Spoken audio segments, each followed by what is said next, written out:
Irwanto, yen kersa nyoblos gambar tela menika wonten bebungah kalih dosa. Wah, elok.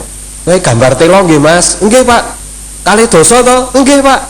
Ternyata dijanjikan menika mangke yen menang Pak, tasih wonten nyep-nyepipun. Nyep-nyep ki apa iki? Es batu monggo gak malah ning pilis. Ya ta, nyep-nyep ngono dine pilis. Nah, pilis neng pasar ya 1000 rupiah wis diganggo suntik banyu niku kan yo damlek. Niku. Nah, ditakokke Mas nyep-nyep niku napa? Anu Pak, nyepuluh. Oh, jadi nanti kalau menang ditambah 10.000 Bu.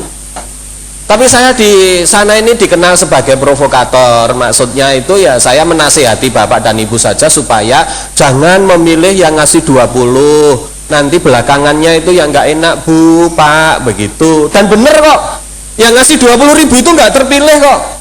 Betul, karena yang terpilih yang ngasih 50. Jadi ya wis pinter tenan wong Indonesia itu ya. Tak kira aku sukses memprovokasi pun ora. Nah, ibu-ibu bapak-bapak, yunfikuna fi syar'i wa dhara ini malah luar biasa tidak tercipta. Jangan dikira yang namanya memberi raskin, memberi ini, memberi kepada itu adalah program-program yang sungguh-sungguh untuk mohon maaf cinta kepada rakyat. Enggak, belum tentu. Ya syukur-syukur seperti itu, tetapi belum tentu. Ya. Tapi oke lah, jadi mestinya bangsa Indonesia ini dididik untuk bisa memberi. Untuk bisa memberi, rakyat Indonesia harus mampu alias kaya. Nah sekarang kita mau mengharap apa? Akhirnya cuma mengharap investasi dari negara lain. Ya, investasi yang sekarang kita harapkan dari Timur Tengah. Nah orang-orang Arab itu ya tidak percaya kok kepada orang-orang Indonesia. Jadi ya susah. Kalau orang-orang Timur Tengah datang ke Indonesia itu cuma ke Jakarta, kemudian agak naik sedikit ke puncak, sudah di sana kawin kontrak, wis minggu. Ya itu. Untuk investasi nanti dulu. Tetapi intinya ibu-ibu bapak-bapak, ciptakanlah masyarakat yang kaya sehingga masyarakat ini bisa yunfikun. Nah, tetapi bagaimana? Saya alhamdulillah ibu-ibu bapak-bapak, karena cengengesan ini saya bisa melihat PT Newmont dengan mata dan kepala saya sendiri. Jadi karyawan-karyawan PT Newmont ini kan mohon maaf stres. Setiap pagi jam 6 sudah harus makan di mes begitu, kemudian berangkat ke pertambangan atau yang lain-lain, nanti jam 12 istirahat untuk makan, nanti kembali lagi jam 6 baru selesai. Begitu terus sampai kira-kira sudah ada yang 11 tahun. Kalau datang ustadz ke sana itu diberi yang namanya hadis 12 buah, ayat 16 ayat, begitu sehingga yang mendengarkan itu juga cuma diem saja. Dan kemudian mereka mempunyai ilmu padi, semakin tua semakin merunduk begitu. Ya sembuh, mbuh dong mbuh ora. Nah, ada salah satu yang punya inisiatif mbok coba dicarikan yang tidak serius begitu loh, kok aneh ya. Nah, akhirnya yang dipanggil Pak Harwanto itu tadi ke sana supaya cengengesan. Wah, lah. Nah, saya melihat diajak itu ini loh Pak Harwanto, tambang Newmont. Sekarang ini dalamnya sudah 120 meter di bawah permukaan laut. Padahal saya kesananya nanjaknya sekian, mungkin ya ratusan meter. Karena itu wah puncak gunung begitu. Dan satu hari ibu-ibu bapak-bapak mereka ini ngeruk 8.000 ton tanah karena perusahaan kecil. 1 ton tanah katanya, karena kita tidak pernah melakukan penelitian sungguh-sungguh toh. Bukan kita yang meneliti toh, kita cuma menurut laporan mereka toh. Perusahaan-perusahaan asing yang ngebor minyak, nyedot gas, itu kan cuma laporan. BP Migas, Pertamina. Ini saya ada setahun ini atau satu hari cuma ngebor 150.000 barel minyak, nih laporannya. Oh ya, terima kasih. Begitu laporan diterima, besok kulkas, televisi dan sebagainya bisa saja kemana-mana. Nah, tidak kritis kok kita ini. Wah, kalau saya mau ngecek gimana Pak? Wah susah Pak, karena kita kan harus punya dana begini-begini Pak. Begini aja Pak, ini nanti untuk saja dulu, nanti ngeceknya kapan-kapan Pak. Ya begitu. Ya, luar biasa.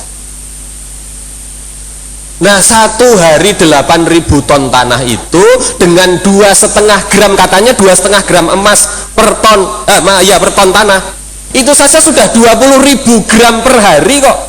Kalau harga emas 200.000 rupiah per gram itu sudah 4 miliar sehari dari wilayah Sumbawa yang gersang, kering dan bergunung-gunung itu.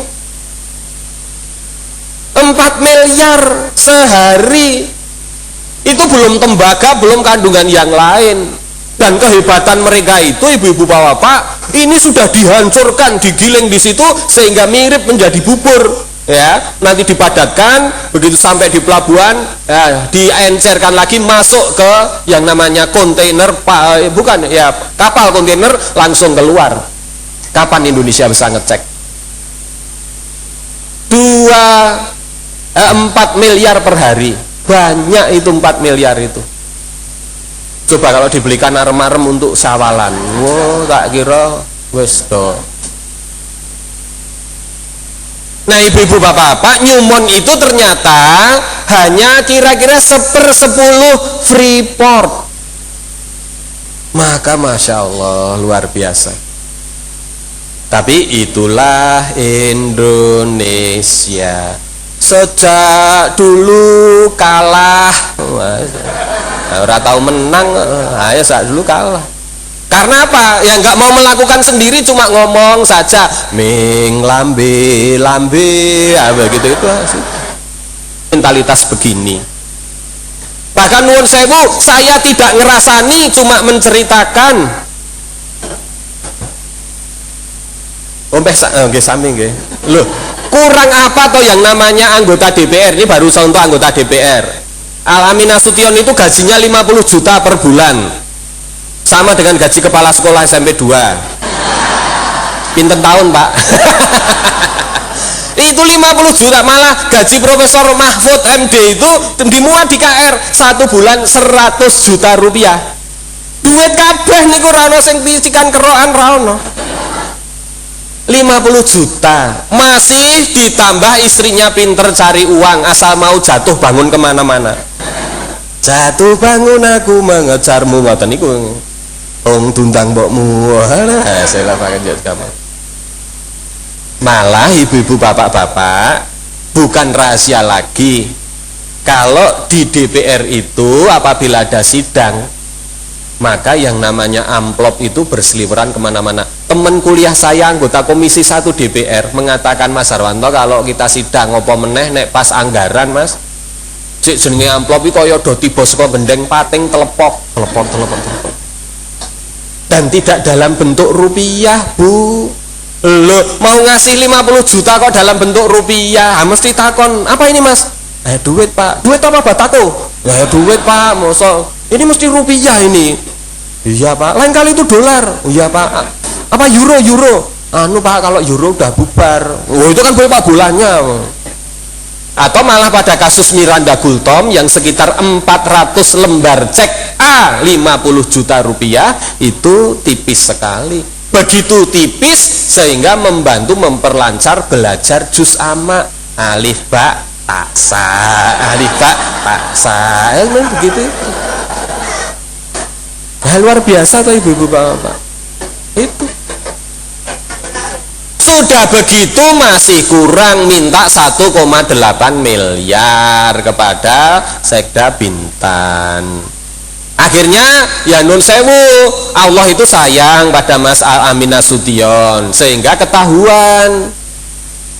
Ayo 1,8 kok mau dimakan sendiri, keloloten. Akhirnya ditangkap KPK, Komisi Pemberantasan Keloloten. Ternyata DPR pun belum seberapa karena jaksa itu sampai 6 miliar. Urip Trigunawan itu loh ya toh. Dan sampai sekarang masih urip itu.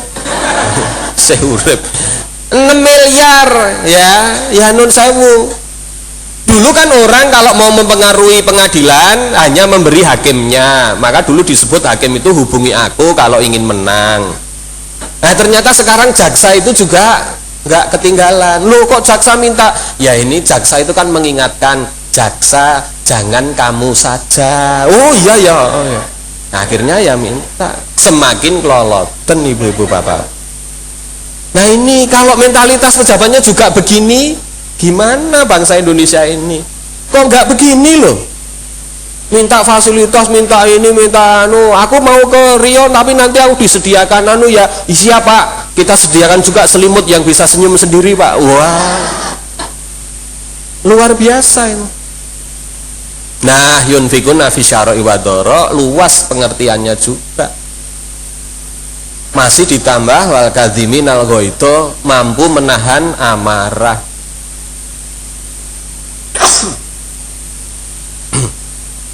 Lah mohon maaf, bangsa Indonesia ini sebenarnya kan termasuk bangsa pemarah toh. Ya dulu orang-orang khususon ya itu Jawa itu memang kelihatan sabar. Saiki Jawa wis ora sabaran. Iya. Loh, coba orang Batak kepleset kulit gedang, marah. Kurang ajar ini, siapa buang kulit pisang ini? Ngoten niku marah. Wong Jawa nesu ning alon, begitu kepleset gludak. Wah, asemi kulit gedang, begitu itu. Janjane nesu ning alon. Begitu wong Ambon kepleset kulit gedang gludak, mesti marah enggak? Nah, ternyata enggak, begitu diambil, oh sama-sama Ambon. Nah, rasida nesu.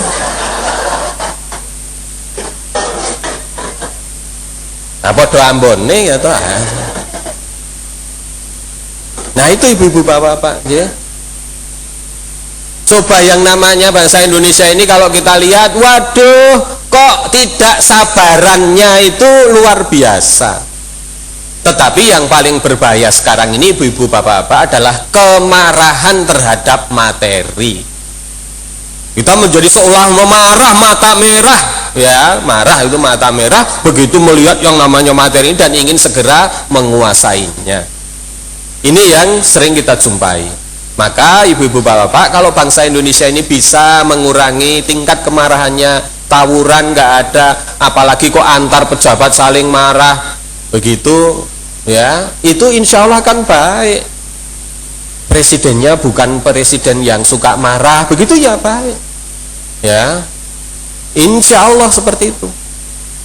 Kemudian yang ketiga, wal afina aninas. Ya, kita menjadi orang yang mampu atau mudah memaafkan orang lain. Sebenarnya sudah ibu-ibu bapak-bapak, ya. Tetapi sekarang ini kelihatan orang susah atau sulit untuk memaafkan orang lain. Karena itu ibu-ibu bapak-bapak, lebih baik sebuah persoalan, sebuah kesalahan itu tidak usah dicari benar-benar salah atau tidak, biarkan saja sehingga tidak perlu memberi maaf. Coba, kan kasihan sampai sekarang orang masih menduga Pak Harto itu ya korupsi, tetapi orang lain membela Pak Harto itu nggak korupsi. Wong yang sekarang ini korupsi malah jauh lebih banyak dari Pak Harto, begitu. Kenapa? Karena kita tidak berusaha memaafkan, hanya melupakan. Loh, kalau mau memaafkan, seandainya betul-betul salah, kan Pak Harto diadili di pengadilan, dinyatakan salah, kemudian karena kebesaran jiwa bangsa Indonesia, Pak Harto dimaafkan, sehingga menjadi orang yang baik. Ya, karena dimaafkan, dia sadar, dia tobat, begitu. Nah, kalau Harwanto misalnya seperti itu, terus nggak dimaafkan, atau nggak ada keterangan, ya bagaimana saya bisa tobat? Kalau nama saya Soeharto, ya susah diharapkan tobat. Begitu. Iya kan begitu. Nah, karena nggak tahu kesalahannya, seolah-olah begitu, aku rasalah. Aku ki ora sugih, ora duwe ndil picek. Kalau bahasa Jogjanya, sak ndil picek we ora. Loh, tapi anak-anaknya lah kuwi ra anak-anakku. Nah, aku ora korupsi. Aku ora sugih, anak-anakku sing sugih. Dan seterusnya. Beda dengan orang Korea, begitu presidennya ketahuan menerima sumbangan dari perusahaan yang melebihi ketentuan undang-undang, diadili. Begitu salah, dihukum. Begitu hukuman sudah dijalankan, kemudian ada yang namanya pengampunan. Loh, beres. Nah, kita tidak belajar dari situ, bagaimana kemudian kita memaafkan orang-orang dulu. Sampai sekarang orang apa sudah dengan tulus ikhlas memaafkan Bung Karno? Tidak. Apa memaafkan Pak Harto? Tidak. Kita cuma berusaha melupakan. Jangan-jangan nanti kesalahan Pak Abdurrahman Wahid, Bu Mega, Pak Habibie, Pak SBY, ya tidak kita maafkan karena kita tidak merasa mereka berbuat salah. atau mengambang tetapi tidak belajar kita untuk memaafkan sebuah kesalahan. Kita menutupi kesalahan. Ya, begitu. Bahkan nun sewu, kalau di kalangan Muhammadiyah muncul seperti ini juga wah berbahaya. UMY ki ora salah, sing salah ki sing ngapusi, nek kapusan kuwi ora salah. Begitu